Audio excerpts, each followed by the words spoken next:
السلام عليكم ورحمة الله وبركاته، ازيكم يا حلوين؟ عاملين ايه؟ يا رب دايما تبقوا بخير وبأحسن حال. طمنوني كده عليكم، عاملين ايه في الجو ده؟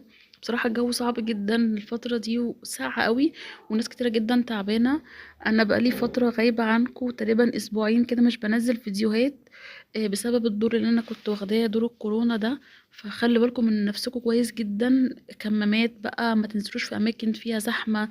حاولوا تعلوا مناعتكم الفترة دي بالبرتقال واليوسفي.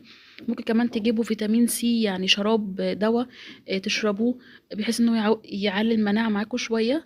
انا النهارده هشارك معاكم كده روتين يوم بسيط جدا. طبعا الفتره اللي انا كنت تعبانه فيها ما كنتش بقدر ان انا اقوم اعمل اكل، ولا ان انا اقوم اصلا اعمل اي حاجه خالص، ان انا كنت عندي تكسير في الجسم وفي العظم رهيب. ودور الكورونا بقى، انتوا عارفه اعراض الكورونا الصعبه جدا، كنت واخداها كلها. فما كنتش بعمل اي حاجه. اليوم ده انا كنت بدأت ان انا اقوم شويه كده، فكنت عايزه اعمل اي اكل سريع، يعني عارفين اي حاجه سريعه قدام ممكن تتعمل.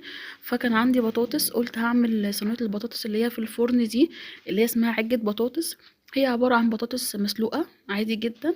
وزي ما انتوا شايفين، في الأول كنت حاطة في الصينية بصل مفروم وتوم مفروم وكمان شوية خضرة، اللي هي خضرة مشكلة بتاعت المحشي، اللي هي كزبرة وشبت وبقدونس وكده.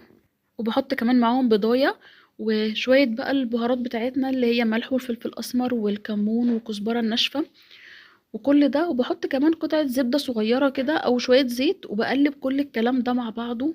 زي ما انتوا شفتوا كده، قلبته كله مع بعضه وسويت الصينية كأنها عاملة زي الكيكة كده، سويتها خالص.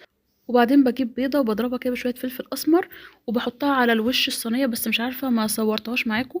يعني أنا عملتها على وش الصينية كده زي المكرونة البشاميل على وش الصينية، بعدين دخلتها الفرن. طبعا على حسب الفرن بتاعك، على حسب درجة الحرارة، تكون درجة كده متوسطة. وبعد ما لقيت ان هي احمرت من الجناب، رحت مشغل عليها الشواية، خدت لون كده من الوش. وبعدين بكون مسخنه شويه زيت بقى، دي طبعا طريقه ماما ربنا يبارك فيها يا رب ويديها الصحه.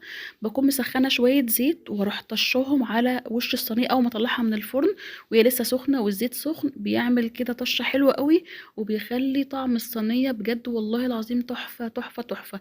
تنفع بقى للغدا، تنفع سندوتشات للعشاء، تنفع سندوتشات للفطار كمان. فهي بصراحه حلوه جدا. جنبها بقى ممكن شويه مخلل، ممكن تعملي جنبها مكرونه، ممكن تعملي جنبها بتنجان مخلل، اي حاجه تنفع كده حرشه جنبها، بتخلي الاكله جميله. في اخر اليوم بقى كنت عايزه اتبل البانيه ده، كان عندي كده طبق بانيه نص كيلو. قلت اتبله واحطه في الفريزر يبقى جاهز على القلي في اي وقت هينفعني بصراحه.